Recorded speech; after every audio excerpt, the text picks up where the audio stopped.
Hi everyone, Jesse here from the PlantStock channel. Tonight, by popular demand from several subscribers and viewers, we're going to take a first look at Eat Beyond, which is not your typical plant-based company.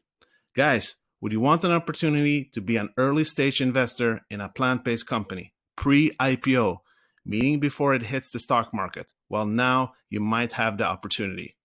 As a stock, it has skyrocketed since it recently entered the stock market, with a staggering of almost 300% growth in their all-time high, and now they're around 200%. Now, that are some huge gains if you were invested in the company since November or early December. Tonight, we're going to focus on what kind of company they are and what potentials they have, but also, are there any pitfalls? So stay tuned. And before we get into that, if you want to be part of investing in the plant-based space, want to have an opportunity to gain a lot of profits but still be part of making the planet more sustainable, then subscribe to the channel as I will keep you updated on Eat Beyond and other plant-based companies. I would also appreciate an early thumbs up since it will really help the channel grow and reach a larger audience. Thank you guys, I appreciate you. Let's just take a quick look at the stock chart. We can see that it has had an amazing ride since it IPO'd on November 17th. The current price is at 2.37 Canadian dollars, which means that it has a growth of about 200% in less than 2 months, which is incredible numbers. At one point, it was up almost 300% back in December 9th and 10th. Like several other Canadian plant-based stocks, there is also an OTC version for those investing in the US. It hasn't existed as long, so we can't see the same development, even though it has been impressive nonetheless. From now on, they do share the same path. So what kind of company is Eat Beyond? I'll let them explain it quickly. We help innovative, new, plant-based food companies with investment. The future of food is about plant-based diets. Plant-based diets taste better. Plant-based diets are better for you. Plant-based diets are better for the planet. What a win-win. Invest in the future of food. Invest with Eat Beyond.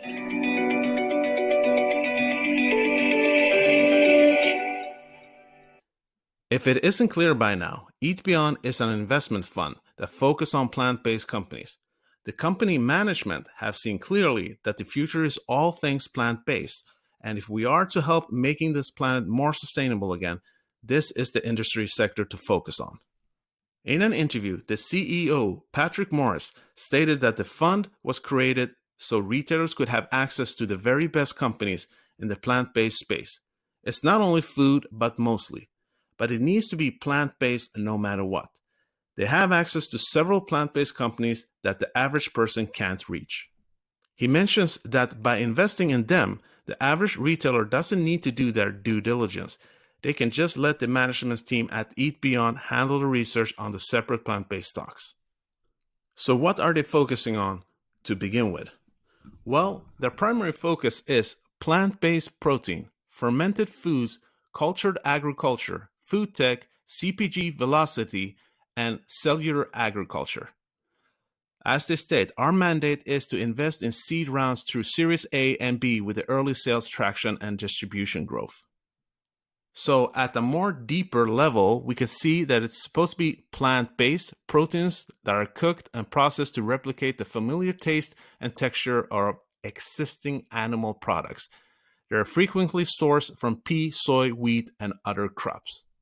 And then we have the fermented proteins, come from yeast or bacteria modified with a gene for protein. The protein is reproduced as they multiply, creating proteins that are identical to animal proteins. And then we have the cultured proteins that can be produced through stem cell harvesting, tissue engineering, and food production, growing meat and dairy proteins in vitro. These proteins are biologically equivalent to animal proteins. And when looking at the portfolio targets, we see it's a 40% in the food tech space, then 30% in the CPG, 15% in production, 10% in cellular agriculture, and then 5% on exploration, finding new areas to be tested as the alternative protein market continues to develop and mature. And when trying to find some of these companies, they start off by looking at 500 different companies, 200, then it's a high-level review, When it's around 120 is opportunity and financial analysis. Then there's an investment committee. And then there's a due diligence when it's around 30 and negotiations when it's around 20. So they're normally taking around 15 to 20 investments. Now, what I like is that they also disclose their philosophy or strategy on how they find these potential companies to invest in. They use the very prompt acronym PLATE. P standing for price, L leadership, A awareness, T taste, and E ease. It needs to have all these factors for them to be interested. This kind of information would probably put a lot of investors at ease, knowing that the management team seems to know what they're doing. And before we take a look at the management team, we will also soon take a look at what companies they are currently investing in. So stay tuned. As a plant-based company, this is probably one of the more impressive ones in terms of management experience. The director is none other than Don Robinson. This guy is a heavyweight in various consumer goods businesses. One of the more impressive feats about his background was his time at Mars, which I'm sure most of you have heard of. He didn't only work there, he was in fact the CEO for many years. According to Forbes, Mars is one of the largest food companies in the world with a revenue of $37 billion and is privately held.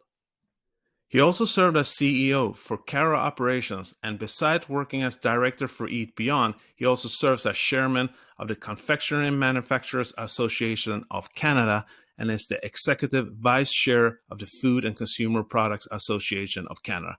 Certainly a mouthful, but impressive nonetheless. Considering that he has been the CEO for not only one, but two companies, and they are within the food sector, that kind of experience will more than likely benefit Eat Beyond immensely. Hopefully, he will be able to use his former food industry contacts when looking for funding and also when trying to find new potential companies to have an early access to. In my opinion, it could also lead to that the management team will retain more personnel that do have experience within this space, as more and more experienced executives will probably be interested in working for younger companies that have a plant-based direction. Vryyf would be a perfect example of that recently hired a former CFO of Daya and a former executive of Whole Foods and Amazon. I truly believe that this is a trend that will be ongoing. And if we take a look at the CEO, Patrick Morris, he also has an extensive background. Mr. Morris is an entrepreneur and capital markets executive experienced in a number of industries, including resource exploration, pharmaceutical, cannabis, and finance. Over the last 15 years, Mr. Morris has taken numerous companies public through IPOs and reverse takeovers, and also successfully raised funds for microcap companies and executed on corporate development strategies. It certainly seems that Morris' background will be of use to Eat Beyond. I also like that he seems to have a clear-cut vision for the company, but also the plant-based industry. But I just, if I could, in closing here as well, this is one of these times in business where working in this type of industry to make change is a good thing for, 5 reasons: advancing human health, environmental inefficiencies that we're seeing around the world, climate change, animal welfare, and of course creating value for our shareholders. But it's got a good feeling behind it. Several of the other people in the team also have an impressive background, but since this is only a first look, we'll save that for another time. So what companies are they actually invested in as of yet? Well, one of their more famous and proud investments is one of the favorites of this channel, the Very Good Food Company, aka the Very Good Butchers. They got in very early into the Very Good Food Company at 25 cents. That has been a big win for the company, considering that at this moment it's around $6, but at one point it was up at $9, and I expect to see them there soon again. This could actually be seen as a good sign in regards to Eat Beyond's ability to pick out those golden nuggets, especially at an early stage. Before we get started on the portfolio, just want to give a quick heads up here on Green Space Brands. It's actually not that very plant-based, as they sell and provide beef and pork, and this could be a problem for some of you investors. Luckily for those who care, A Facebook friend of mine, a big shout out to Dave Shamrock out there. He was recently in contact with Eat Beyond and found out that they have chosen to sell out on their whole investment, which is, again, good news for most investors, I think. And if we move on, they're invested right now in Nabati, Turtle 3 Labs, Sing Cell, and then Good Natured. Good Nature is producing and distributing one of North America's widest assortments of better everyday products made with the highest possible percentage of renewable plant-based materials and no BPAs, phthalates, or other chemicals of concern, potentially harmful to human health and the environment. This is also a company that is on my watch list. I do believe that this is a product that could really do well in the near-term future. It's also Canadian-based, and what makes it particularly interesting now is that Canada is planning to ban single-use plastic products during 2021, which could potentially attract a lot more retail investors. But another company that really got my attention is Eat Just. It's a plant-based company focusing on egg products. Just is a food technology company which believes everyone deserves to eat well. Just is a private company that primarily operates in the United States and is constantly looking to make their food taste better, healthier, and more sustainable when compared to animal-based products. Just believes that there is untapped potential to discover new food uses for different plant species around the world and is making efforts to discover such plants. Just products are currently available in most major grocery chains in the United States and for purchase only via Amazon Prime Now, Amazon Fresh, Instacart, and Walmart.com. Now, it's difficult to find a valuation for this company since it's still a privately held business, but it seems to be around $1 to $2 billion according to different sources, based on how much capital they have raised. I would argue that this company and the current situation would be one of the top arguments to invest in Eat Beyond. As a retail investor, you aren't able to invest into this company at the moment or other plant-based companies that haven't gotten public yet. Through Eat Beyond, you will have early access and be part of the company. And when Just actually does IPO, there's a potentially a good chance that the stock will grow huge after it's public, considering the interest in the plant-based sector, but also bearing in mind that Just is already an established enterprise. At the end, we will take a look at how much they are invested in some of these companies. So stay tuned. So far, so good, right? It does seem that there are massive potential with investing in Eat Beyond, but are there any pitfalls? I do see a couple. A concern with the management team, in my opinion, is the insider ownership. The directors and officers only owns about 154,000 shares, which is not even 1% of the company. The management teams in companies like vryyf and else has a large ownership, which in my opinion presents itself for the public that they truly believe in their own product. Another problem could also be that several of the board members do work for other funds or are CEOs for other companies. This could in one way be beneficial, considering that several of them has a lot of experience. Yet, they are not able to devote all their time to Eat Beyond, which could be negative going forward. I would personally prefer that my companies were run by people who focus solely on them. Their overall interests would then align with ours. I guess the fear could be that if you are not committed financially or time-wise, if the company starts to falter, would there then be a risk that the management won't put in the effort that is required, bearing in mind that they don't have that much to lose? Yet, I do believe that this is quite common, especially in board of directors.